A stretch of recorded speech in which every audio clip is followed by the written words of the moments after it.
Hello, hello, and as you may have noticed, I am a man, but don't hold that against me. I was not always a man. Sometimes I was a younger man, a teenager, and a boy. And throughout that time, I have read books. And those books have formed the person today who thinks that that is in any way a good way to open a video.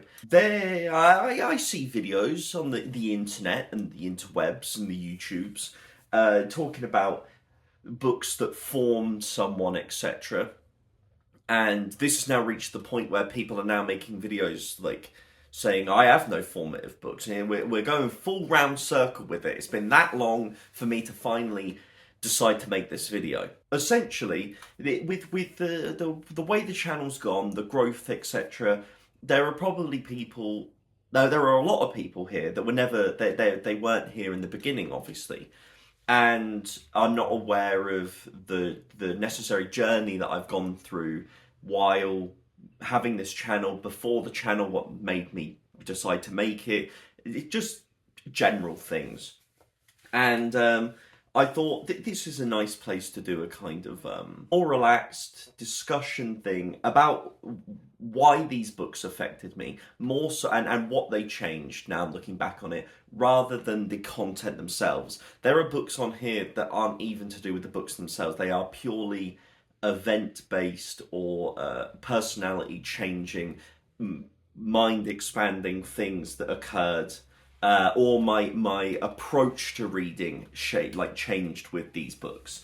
So I will preface the video by saying that obviously I'm recommending all of these books. I think they're all fantastic, and you will see me talk about them throughout the history of this channel. Specifically in this video, it's more like a get to know me through random books that changed my life vibe. I've kind of skipped like childhood books. I'll give you an overview. I was a Roald Dahl kid. I was a Dr. Seuss kid.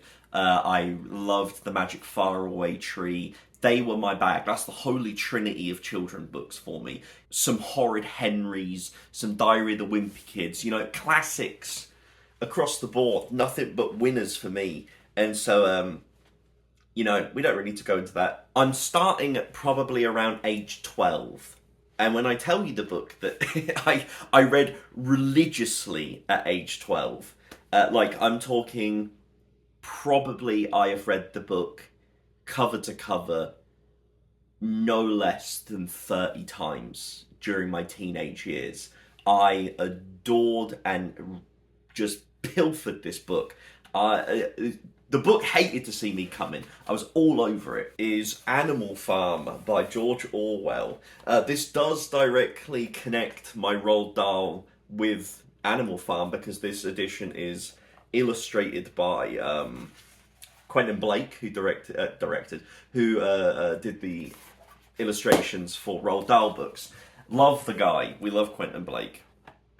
Yes, I loved Animal Farm. I can't put this fucking thing away. Jesus Christ. I loved Animal Farm as a teenager. Now, my brother read a lot when he was a teenager. There's 9 years difference between me and my brother. So naturally, the stuff that he was reading in post 16 / end of high school for North Americans, end of teenage years kind of vibe, the stuff that he was reading was obviously way further ahead than what should have been reading at 9 years younger. But, you watch your brother do so and you're like, I've got to get in on that. And Animal Farm was the one. It was short. It was, the best thing about Animal Farm is that you do not need an understanding of what the allegory is at a young age. You don't need an understanding. It is a simple book in of itself that holds power without having to draw the illusions that are clearly there when you're an adult and learn history and learn about the world, etc. So Animal Farm has been something that has been present throughout my life, from watching my brother read it to and my parents talking about it with him, to me reading it as a teenager as just a story, to then being a teenager, later teens, learning the history, and then reinterpreting the book. Now as an adult, I reread it for university a few years ago. And yeah, Animal Farm is just a book that is is ever present in my life. So I think that sets the stage for what kind of just freak of a child I was. Going to watch a football match with your family and you're on a train at 12 years old reading Animal Farm cover to cover. There's something a bit fucking weird with you. And I was that kid, unfortunately. Um, from there, I think we then hit year 10. It was year 10, I don't know what age you are, 14, 15. And we read Of Mice and Men by John Steinbeck, a classic. It is a fantastic book. A book that I reread a few years ago as well, just revisiting things that I read when I was younger, and I still think it's a powerful piece of work. You'll get the idea that a lot of the books that I read during my formative years, like Animal Farm and Of Mice and Men, raised me with a level of disgust and repulsion at capitalism and the need to chase that kind of feeling. And I think that's affected me throughout my life to the present day. I have always been repulsed by the desire and the cutthroat nature of getting money and cutting people out and only caring for yourself and that kind of thing. I think stories like that have overwhelmingly affected me and conditioned me into a sense of just like, yeah, just wanting to care about people. Sure, I fucking hate people, but I do care about them as well. It may be shocking for some of the people who watch this channel to hear that. I read this, in year 10, young, like 14, 15. And I remember my teacher during that period was a new teacher that had come to the school, and she was just brilliant. And I remember, because it was at a time where, to survive in school, I kind of ran under the system of being the funny kid that would make fun of people, and then that would get the cooler bullies to leave me alone. It was like a redirecting force. And she did an incredible job of pulling them into the idea that it's a game, that learning is a game, and beating your fellow students. Because it was sports, like all these kids are all sport orientated, and I love football growing up, it created a competitive element to learning. So reading a section quicker and finding all the references that she wants, finding all the symbolism, finding all the everything that she was looking for, it became like she had a great system of making it competitive. And then I never felt like a nerd during that class. I knew that I was a nerd, and everyone knew that I was a nerd because I was answering the questions and kind of giving different things. But it never felt like, oh, you're a nerd and we don't like you. It felt like, oh, that bastard beat me type thing, and now I need to do better. And it made everyone better in that class. She was a fantastic teacher. So shout out to her. And yes, so just in terms of an environment, I just remember that I loved my GCSEs in English. I thoroughly enjoyed everything I was doing in that class. And yeah, she had a great job of creating an atmosphere of learning through competition that drew everyone in. She knew how to split the class where the competitive ones are on one side, the quieter kids are on the other. Everyone got to participate in their own bit that worked well for them, and I just think that she did a really great job with a difficult group. Of Mice and Men was one that I just remember. Obviously, you pick up the book and everyone's written the big spoiler at the front of the book, and it becomes like a kind of thing that everyone's waiting for to see if it's real and if it's there. It's a great book for kids that age because it has like a little bit of tension. It has a little great bits of social commentary. It's very accessible writing, easy to read. So yeah, at least in my experience, Of Mice and Men was a big hit in class. And roughly around the same time that I was doing that, Game of Thrones TV show had come out, and my parents said, no, you shall not be watching that. That show has sexy sex time and fighting and swearing. You're too young to watch that at the time. Because I think it came out, the first season came out in 2011, so I was 13 years old. And they said, no, absolutely not. And instead, I was like, could I read the books? And they went, absolutely. Sure. For some reason, physically showing it to you, that's not good. But letting you read hundreds and hundreds of pages of the stuff that formulates it, spending more time reading it than you would watching the show, that's okay. Um, so I, around the age of 13, 12, 13, started reading A Song of Ice and Fire, and it just changed my life. I loved those books. I loved everything about them. I also loved the TV show. That was another thing where everyone at my school was watching Game of Thrones. I was reading A Song of Ice and Fire. I was completely enthralled with that world. I would listen to music that I thought sounded like it was. I would literally walk home, and as I was walking home, when I left all my friends, I would put a playlist on of music that I thought gave the vibe of A Song of Ice and Fire, so I could get home to pick up the book and keep reading. Like, I was so in, and I don't think I would be the reader I was if I didn't experience that complete overwhelming love that I did for A Song of Ice and Fire, and specifically A Storm of Swords. I have a video, reviewing the book when I reread it. I have a video saying that this is my favorite fantasy book of all time, and it is. I think it's one of the most iconic fantasy books that's ever existed. The things inside of it, there are countless iconic moments, and I said in that video, if even one of the iconic things happened, A Storm of Swords would still be one of the most famous fantasy books of all time.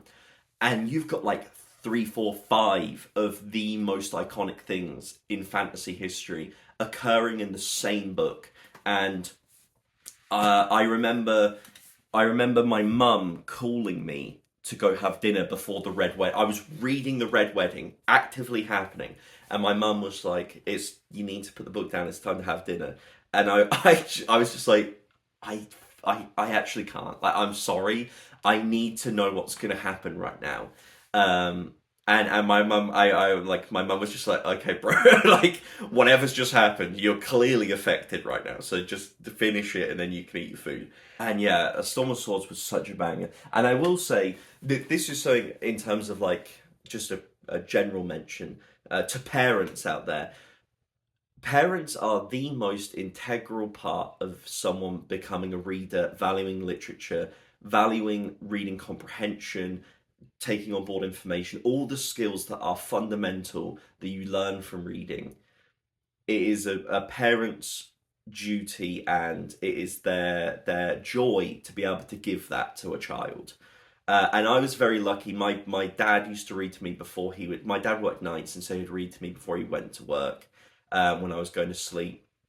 And then, like, when we used to go out, I used to ask for stuff, and my parents would be like, "No, no, we're not getting anything. We're not getting anything." And then we'd go into a bookstore, and I would just be just let loose, and I could get whatever books I wanted, and they were also buying books, and it felt like, oh, this is it. Like, I get to do it here as well, and maybe I'll get to slip an extra thing in, and I would get so much more from the bookstore than I would anywhere else, and so that it also had a level of me thinking I was getting what I wanted, but also having that. My brother is also a massive part of why I read and everything. Alongside that Mistborn trilogy, he got me to read that. There's a lot of things that he got me to read, and like my whole family created this environment of reading. And yeah, the same, just in terms of like my mum being like, finish your book and then you can come have dinner.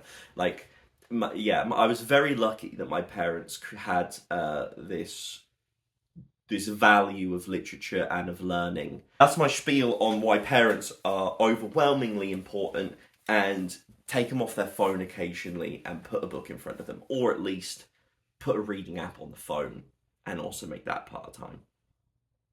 After the Storm of Swords, we then hit a rut. A point where I transitioned out of, I moved out of my GCSEs into A levels. I took A level English language, and my teachers were, I hated my teachers. They hated me. They hated everyone in my class. It was the worst experience. One of my teachers was retiring and was a fucking asshole. The other one was miserable, and I just remember hating that class. I dropped English. I was like, I'm not reading anymore. This sucks. I hate it. And also the value of education there, the value of a good teacher, the difference between me reading Of Mice and Men, loving English, thinking that that's going to be part of my life, this is it, to having a teacher so bad that made me feel so terrible that I was like, I'm never going to do this again. I'm failing out of this. Fuck English. I'm not reading anymore. So, few years go by where I'm not reading at all. And then COVID hits. COVID hits, and I'm kind of like, your boy's got to do something. I can't be playing fucking Battlefield 4 forever. And so I picked up Words of Radiance by Brandon Sanderson. I had read, it was one of the only books I did read, was my brother was like, you have to read The Way of Kings. And I read The Way of Kings in like 2017 when I first went to university. And it was like, I was like, oh, this is a great book, but I am not a reader. I'm not reading. And so I never read anything else from it. And then, yeah, COVID hit. And I was like, this is it. I'm going to hit up the Stormlight Archive. And I reread The Way of Kings. And then I read Words of Radiance. And at the time, I was working from home for an a travel insurance company that I hated and was preparing to leave because they were great people to me. They paid me well. They were giving me opportunities. And then COVID happened, and all the cover that was meant to cover something like COVID, they went, you're going to have to, the company's policy is that we are not covering this. So all the people who are going to email and call and everything saying that they're trapped abroad, we're not covering any of those. Fuck them. And I just was so disgusted and disillusioned with it that at the time I was working from home, and I would just receive my emails for the day. I would reply to them all in draft, then sit and I just read Words of Radiance. And there was one time where it was my lunch break. I'm sat in my spare room with a laptop in front of me, thinking, what the fuck is going on? And then I read Words of Radiance, and the arena scene in that, I just sat there and I was so in love with the storytelling and how we got to this point and the investment that I had in these characters that I just burst into tears. And it was the first, I just felt myself reading Words of Radiance. I felt myself break out of this spell and be like, oh, what the fuck am I doing? This is what I want. This is what I want to do with my life. I want to experience stories like these. I want to write stories like these. I want to be a part of the world that creates stories like these. I want to learn more about how and why we love these stories. And I quit that job and I moved back and went to university. But before I went back to university, two books that also made me continue being a reader. One was I read Before They Are Hanged by Joe Abercrombie. Second book in the First Law trilogy.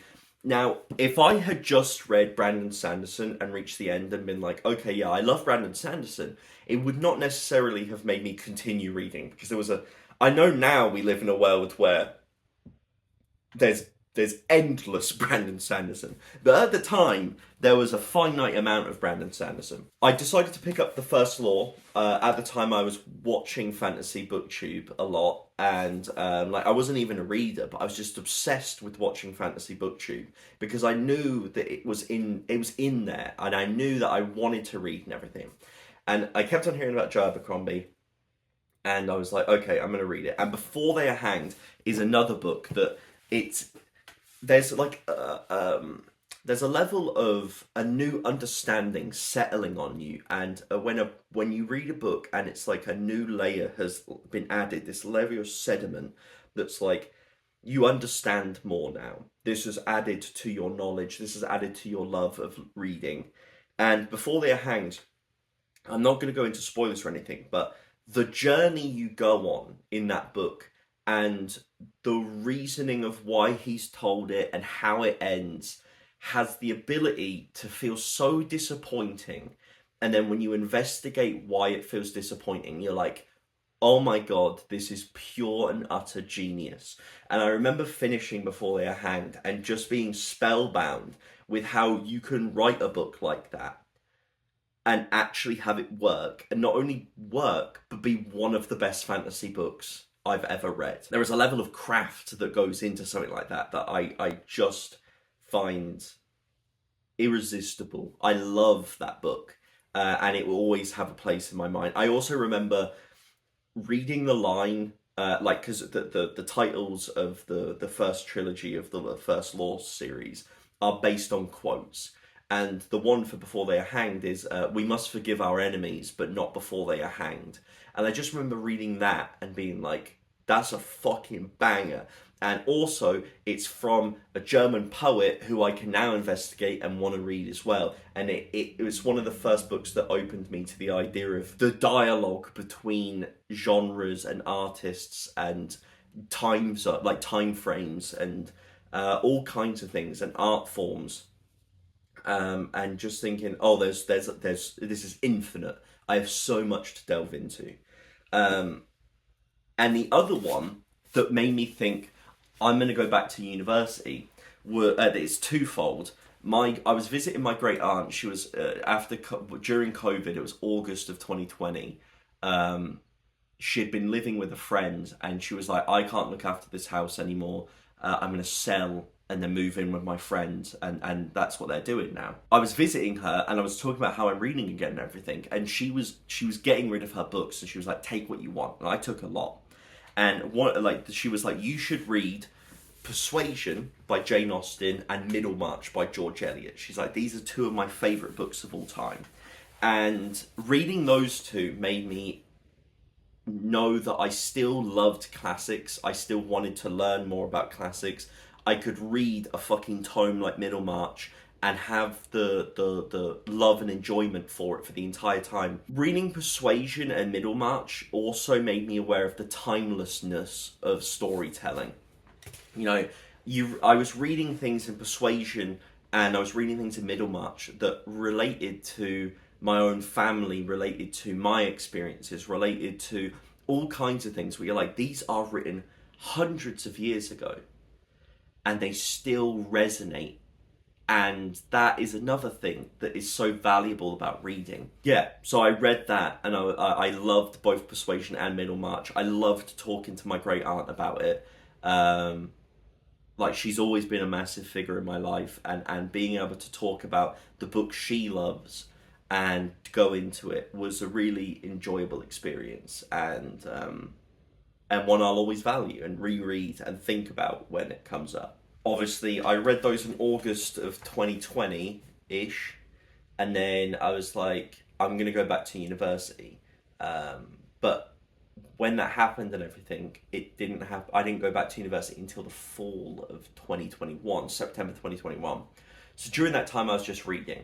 And I started this channel. I started the channel in April of 2021 because I hadn't studied English for a number of years at that point. I think it had been probably going on 6 years since I'd talked about books in any kind of academic setting, which included just being at school.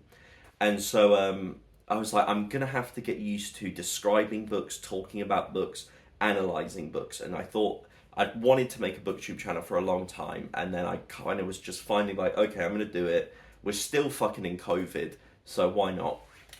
And one of the books I read early on in that was The Wind-Up Bird Chronicle by Murakami. This one I've included for a couple of reasons. Not because it's my favourite book. I do love this book. I gave it a 4.5. But specifically, one, it hit me at the perfect time because it's all about male loneliness, and I'd just come out and kind of the end of a relationship, and I'd just come out of a relationship that I'd been in for 4 years since I was at the end of teens into adulthood. So I'd never really been alone in that sense. And so that it resonated and hit hard and really got into my emotions at the time. Secondly, I could critique this book while loving it because the depictions of women are rough and I've never enjoyed them about Murakami's work, and they are what they are. So that was another thing where there was a reckoning to come with, where it's like, oh, a book, I don't have to love everything about a book. So that was another thing to discover. And thirdly, it opened me up to translated fiction, a market that I'd never even thought about before. And that was the great thing about discovering BookTube and actually making videos, is because everyone else is trying to grow as well. And everyone else is reading different things. At least when I joined, I did not join and just go into fantasy BookTube. I joined and suddenly I was having litfic booktubers and all different types of people commenting on my videos, and then I'd watch their videos, and suddenly I was like, oh, like Kieran, for instance. Like, KD Books was a big one where I was like, oh shit, this is a whole different, getting into the Booker Prize, getting into Booker International, translated fiction, all of these things started arising. Having someone that would review fantasy books and be like, these kind of fucking stink.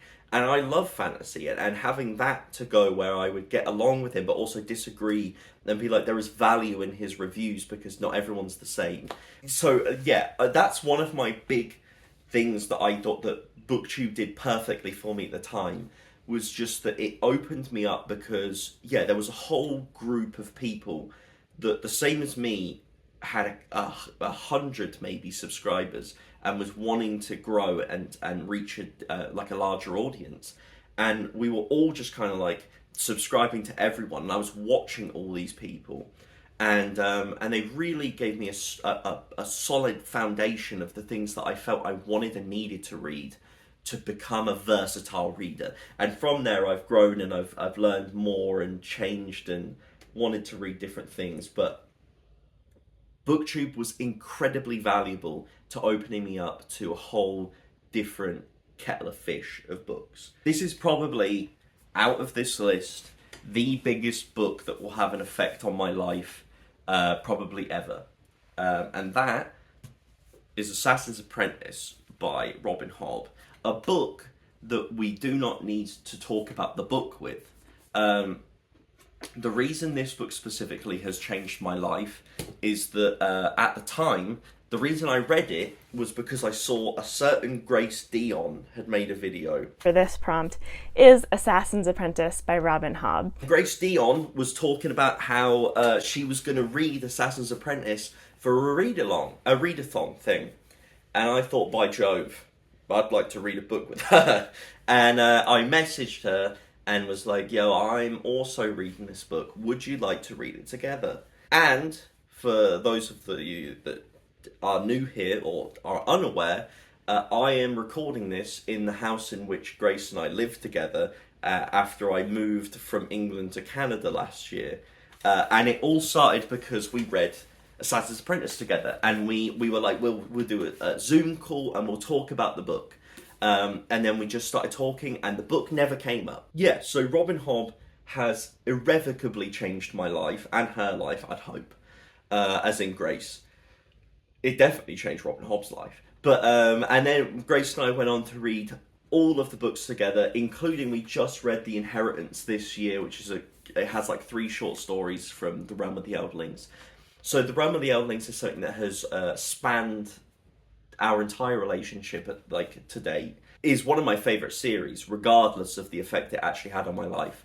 But Assassin's Apprentice specifically changed my life in terms of I met Grace through reading it. Now we're back to education. Grace bought me a Toni Morrison book. I think in 2022, 2021, 2022. I went to visit her and she bought me this for a birthday, I think. And I read it and I loved Toni Morrison. But that's not the book.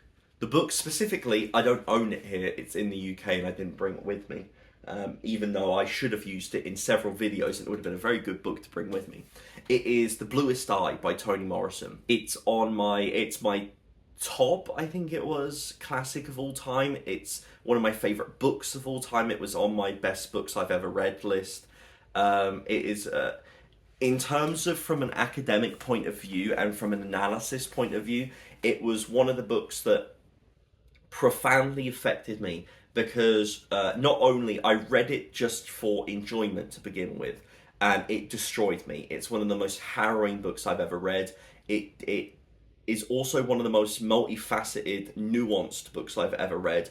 And I just felt that Toni Morrison approached everything with such a level of empathy, but not necessarily forgiveness, that I think is so valuable to have as a perspective. An emotionally understanding person. She understood so much of how the world worked, of the societal backdrop, of structure, of everything that formulates our society. And she used that to have empathy for people, but when they did horrific acts, not forgive them, just contextualize them to be like, if we're going to talk about this, we're going to talk about everything. And that is the root cause, the systemic issue that needs to be addressed. And it's something that when it opens your eyes to it, you're like, fuck me. There is a reason that we keep going through cycles and cycles and cycles of the same shit. And it's because it is systemically through our bones. It is like marrow to us. And the sooner we get that out of us, the sooner we flush the poison out that is societal structuring that enables the damage that occurs in our society, the sooner we can get better. That book does it in like 160 pages. It opened my eyes, and then it also, from an analysis and from a academic standpoint, it was the point where I was using theoretical structures and theoretical models of literature and philosophy, and was applying it to literature without having it prompted. I was reading The Bluest Eye, and when I did it for like, there was a project at school, and I was like, I'd love to do The Bluest Eye, and then I used I was using Foucault, and I was using different theoretical models and mapping it onto this book. And that was another point where I felt the web emerge of literature and the ways that things interact with each other. And so The Bluest Eye is another book that I just think is unbelievable in its power. I can understand why it has been banned throughout its entire existence, because it is provoking both in its subject matter and also in its outlook on society and its conclusions. Next, from a fantasy point of view, the only author to get on the list twice is my girl Robin Hobb. Ship of Magic is the first book in the Live Ship Traders trilogy. A trilogy that's one of my favourite trilogies of all time. I loved it. And the reason that I put this on here mainly is because it is probably my favourite trilogy of all time. I think that the work she was doing there with her social commentary, her historiography, and mapping it onto a fantasy world to explore themes and kind of historical eras without directly talking about those eras to allow more nuance and allow more exploration, is exactly what I think fantasy is there for and why I think it's powerful. And from a personal standpoint, I remember I read this with Grace. Obviously, we were doing a buddy read, and I was at my great aunt's I was doing university work, but I was off for reading week, and I was visiting her, and I was just sat in the house reading this book, talking to her, going outside for a walk, and was just thinking, this is the fucking life, boys. And that's always a thing that comes back to me. It's a memory that is ingrained in my head, was thinking, life is good right now. And those are moments you have to always think about and resonate with, in my opinion, because life is always going to be difficult at points. And just memories with people you love are always going to be valuable. And The Ship of Magic, with a book there, is one of the ones that sticks with me. And then finally, just to cap the video off, are the three books that I did my dissertation on, which are My Year of Rest and Relaxation, The Vegetarian, and Convenience Store Woman. Specifically, I'll talk about Convenience Store Woman because it's the book I love the most out of these three. The reason I loved this book so much is because, and the reason I've read it so many times by now, if I'm in a place where I'm feeling overly judged or feeling overly self-critical, I always read this book and it kind of crescendos those emotions for me, and I have to stew in them for this book then to go, and that's okay. You're doing great, you're doing fine, you're doing you, and you're happy. Then it removes that, and I just always find this book so empowering to read. It is a book about taking control of yourself, and I love it. It's not for everyone. I've recommended it to people. Most people get along with it. Most people I know in real life from back in England love this book or really enjoy it. And I think it's because most of the people I know are from working class backgrounds who can relate to this. If you're not that, then you probably will be like, I don't get the fucking deal about this. And that's okay. Books aren't for everyone. God bless you. But it is for me. And that's where I'm going to leave it. That leaves me up to finishing university, which was like May last year. I think I'm too close to the books I've read since then to say for sure whether it's had a lasting impact, whereas these I can look back on and know for sure that they have had a lasting impact on my life. I hope someone found enjoyment of hearing me spiel about books I've loved and why and my own life. It's a very self-indulgent thing to do, so I appreciate if anyone has stuck around and watched this. If you did enjoy, please do like, please do subscribe. The Patreon is linked in the description as well, as always, if you are in a place where you would like to help the channel. Otherwise, let me know whether you have any books like this, if you've read any of these, whether they've had an effect on your life, whether you think it's interesting seeing how different people read different books, in terms of if you're like, I fucking read Of Mice and Men and I thought it sucked ass. Let me know. Or if you had a terrible experience in school reading it, because I know it's very popular at school, I'd be interested in seeing the differences, because obviously, like I said, a teacher made a massive difference with that book, and I'd be interested to see whether anyone else's teachings had an effect in a different way or the same way. Otherwise, I'm going to let you go and have a nice rest of your day. I'm just going to quickly pick this up for the thumbnail. And as always, have a nice rest of your day.